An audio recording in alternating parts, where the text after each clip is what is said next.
First one is how is the Master of International Business program? What's the reputation and the workload? Second one is SPEIT, the French section. I don't know if you know about this. Is this program crowded with many students or maybe understaffed, under student? If you know, you know. If you don't know, that's okay. I'm not sure about, I'm not very familiar with the second program it was talking about. Some French, you said something French? Yes, French fine. If you don't know, that's okay because I don't know Yeah, as there's well. a French joint institute here in Minhang campus. They have like, yeah, they have joint venture with, maybe not venture, joint institute with some French institute and SJTU, which are both very prestigious institutes. Um, they have that, but I'm not sure about the number of student or are they under student or more. And regarding other MBA, which I'm also not sure because in Minhang you don't have the MBA program. If you have to study MBA program, it's usually in Shuhui campus, which is in city center. The only thing I can say about that program is that if you don't get dormitory in Shuhui campus, the housing is crazy expensive there. That's all I can say. So speaking about dormitory, it seems that your school has a very unique dormitory process. So for example, if you want to book an in-school dormitory, is it true that you must be very quick to book the rooms or you have to rent for very expensive cost? Yes, that's partially true. If you want to live in the dormitory, you have to be very quick. So usually, if, for example, when I booked, I think it opened at 9 a.m. or so.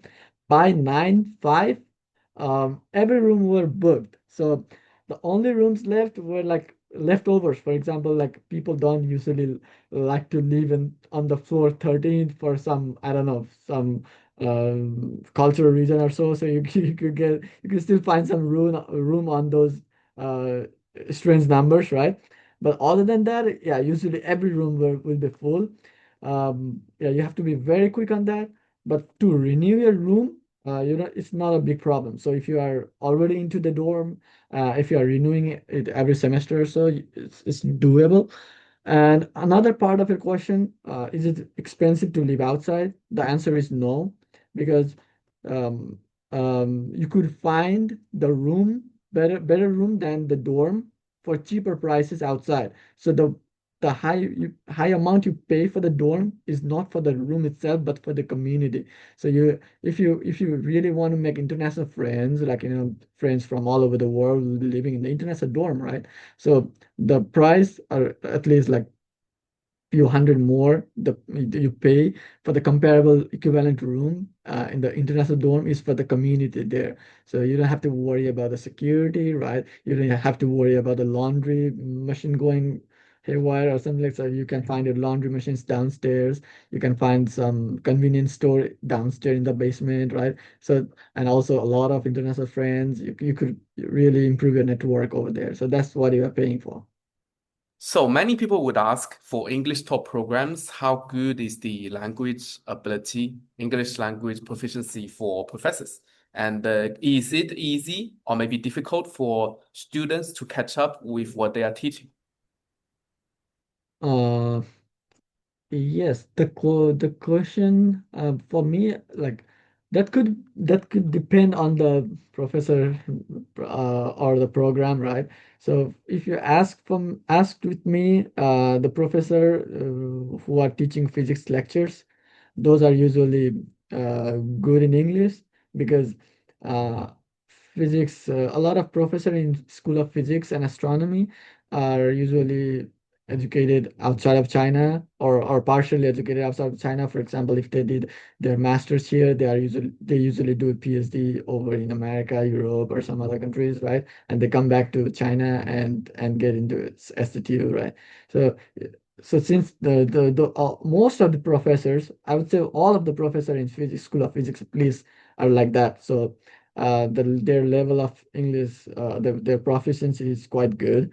Um, but yeah, it could be debatable for maybe other humanities courses. I'm not sure about that because I didn't take the courses as much. Um, I took one course, I would say, the Chinese culture course, which is a part of a mandatory course for international student. For us, it was taught by three, four lecturers or professors. One of the professor was not very good, so you could still understand, but no, not very good and or not very proficient. So yeah, that's what I would say. Yes. So as a postgraduate, I think your daily life is very different than bachelor's, right? How would you spend your normal working day as a postgraduate student then? Oh, okay. That's very interesting question. Yeah, it's much different for a postgraduate than undergraduate. So even if you, and especially if you are into high stake experiment or working into very high stake experiment, your life could be much different than uh, other colleagues of yours, right? Or I mean, in other school or in other experiments. If you ask me, my daily life is that I go to office at 9 a.m. And come out of office, leave office at 5 p.m. usually. But if I have some work to finish or something like that, I could stay maybe longer, or I could go there a little bit early. Um, and those are those days where I don't have classes. But if I have classes, I usually leave office early to go to the class, or go back to office after I finish my class. So that's usually like that. Um, and also another thing is that our weekends are Saturday and Sunday. So in those days we don't have to go out to our office or lab. But if you still want to do go to lab and do research, or you have unfinished lab work to do, you still have to go there. And also that's very debatable because your supervisor might call as a weekend meeting or so, right? So if you still have to go, so that depends on your supervisor as well. Some supervisors usually like to have weekends as a rest day, so your supervisor and you both are resting, recharging for in the weekend, right? But some supervisor usually call for like Saturday meeting or so, so you could still go to your office for a short meeting, 1 2 hours or so. So that's how it goes for a graduate student. And that's usually a long chunk of the year. But during the holidays, right, you still, yeah, it's like you don't have to go to your office because in Chinese New Year, all of your Chinese friends are gone.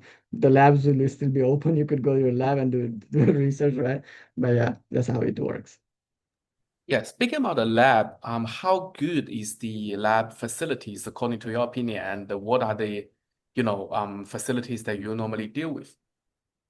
Uh, Much of my work is done on laptop, so I usually use very less other lab resources. But I mean, to experimental particle physics, I still have to go to lab and sometimes do some work or help my friends who are doing some hardware related work. My most of my job is on the software part. So I either deal with the coding or those things, or I do the data analysis and those things.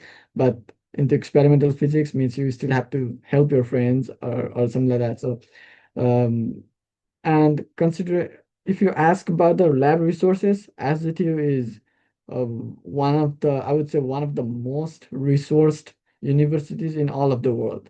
So you can ask for something, it'll be there in your lab and next day or in 2 days or so.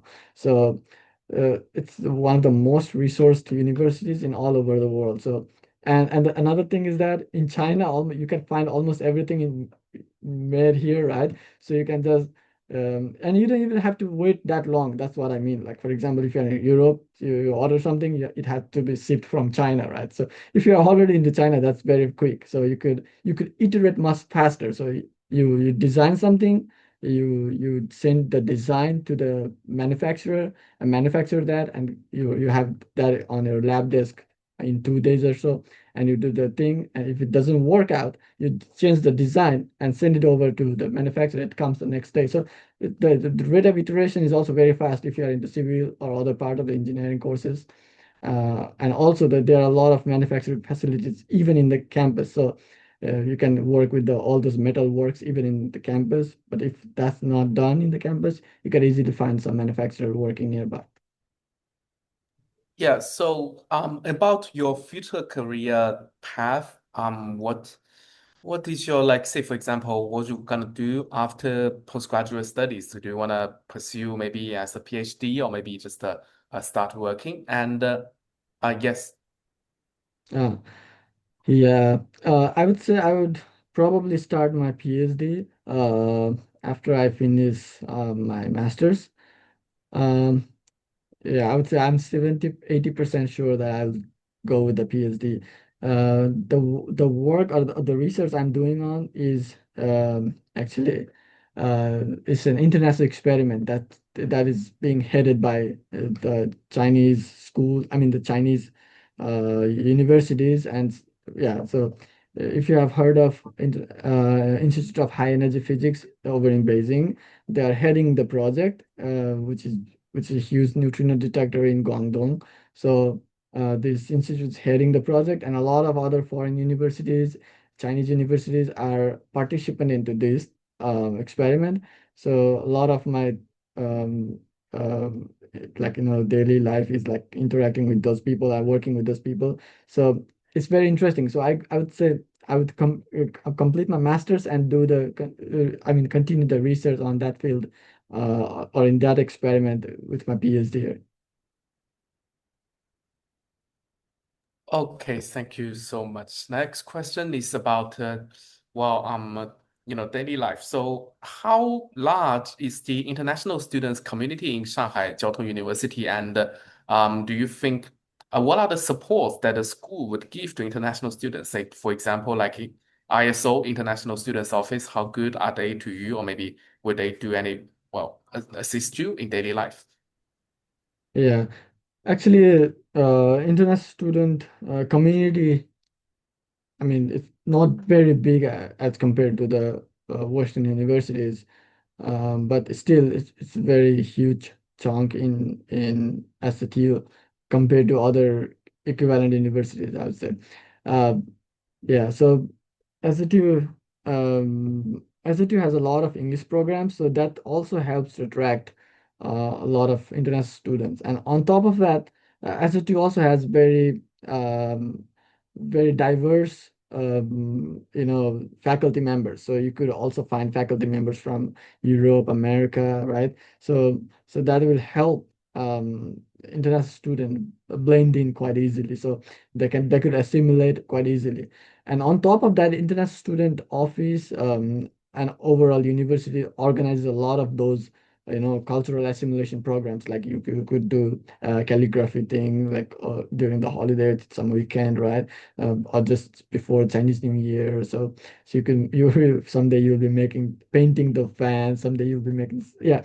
So the thing is, they are really helping. The international student office is helping organizing a lot of those cultural assimilation program.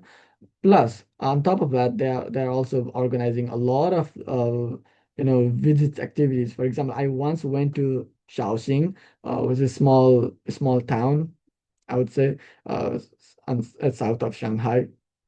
Like they organized a getaway, so we paid, but it was very reasonable price. So we went to Shaoxing, spent the night, visited a lot of those cultural sites there, a lot of factories there, and got back another day. It's a over weekend trip. So they also organize those kind of activities for international students to experience.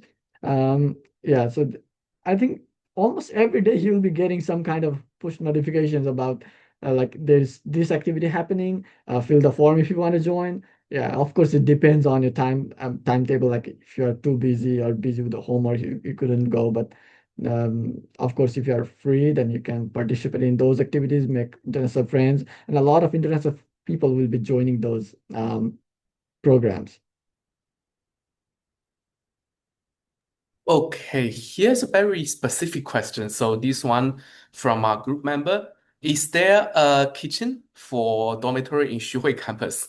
Like, do you know about that? Sure, I'm not sure. Maybe, Yeah, for I kitchen for, probably heard. people to cook. Yeah. Yeah, yeah. So in Minhang they don't have. So Mm, and also on top of that, you cannot cook, mm, and they have a specific criteria that you cannot use um, any electrical equipment more than 800 watts. So that means you cannot if you are using rice cooker below 800 watt, you wait forever for rice to be cooked, right? So you cannot cook on that level of electricity consumption. I think in Shuhai, they probably have some like, common kitchen. I'm not exactly sure. okay, thank you. So, like many of the schools for students, they cannot work as a full-time employee, but some schools should offer you some part-time jobs as for schools. Does your school have anything like this offered by the school office? My school doesn't. My school because we are too involved in the experiment, I'm getting some research grant, which you can say is a part of the job. So yeah, it's like working as well as studying, right? So I'm still getting paid a little bit on that. So I would say I'm working, but yeah, it depends on experiment and also the research area you are going. But yeah, as you said, there are some school which allows some internships for example, if you are into architecture, school of design, right? You study for like 1 year or so, then you can find some companies or some architecture firm or whatever. So you can work as an intern over there while you are still continuing your master's or whatever you're studying here. So I have had friends who did that. So I could say that. And also, if you are like, if you want some pocket money, right? You can still work on student center like international student center or something like that, so you can work there. They have some openings every year, every semester or so, so you can work there like part-time. So it depends the amount of money you earn, it depends on how many hours you spend there. So yeah, so that's one of the ways to earn. And one of my friends, he also worked as some front desk or something like that in the French school. So if your French is good, you could also work as a French speaking and French to English, English to French kind of translator in the front desk of that school as well. So there are like opportunities like that, but it's not very common. So yeah, in China, you if you are getting a scholarship, right, you'll not be working as much. But if you are in the paid programs, yeah, it's very, I would say it's a little more difficult. However, the price or the tuition fee is not as high as compared to our Western universities or universities equivalent in ranking with SJTU. But still, you cannot work legally unless you get some kind of exemption from your university and also from your supervisor. Okay, one last question. So, if you can save, many of the video watchers are about to apply for maybe not Shanghai Jiaotong, but also other some top Chinese universities. What is your Mhm. recommendation for them? Like, if they want to make their application process smooth, what are the things that they Mhm. must pay attention to? The main thing is that you have to be confident. And the good thing about Chinese universities is that if you meet the criteria that they list on on their website about the application process. For example, you have to have TOEFL score above this or something like that. If your GPA should be above this or something like that. So if you meet those criteria that they list, there is very, very high chance. I would say 100% of those students who meet those criteria will be interviewed. So unlike Western University, which rejects your like application for no reason, like you just rejected, right? So it doesn't happen with the Chinese university, or I would say most of the time. So you'll be interviewed. So and those interview is the chance you show. I mean, show them that you are very good student or you are the eligible student to get the scholarship to get the admission, right? So that's a chance. And on top of that, you also it will also it'll increase your chances of getting a scholarship if you are into if you have exposure into research or at least past experiences regarding your field of study, whatever it is, right? So if you have that experiences, that will very much increase your chances of getting a scholarship and also getting into the university itself. Okay, thank you so much. And I think that concludes our interview today. And again, thank you so much for taking your time, and we should have a nice winter vacation. That's my very pleasure to help upcoming students or potential students. So I would think my interview will help all the students who are trying to pursue the education into SJTU and in general the Chinese universities.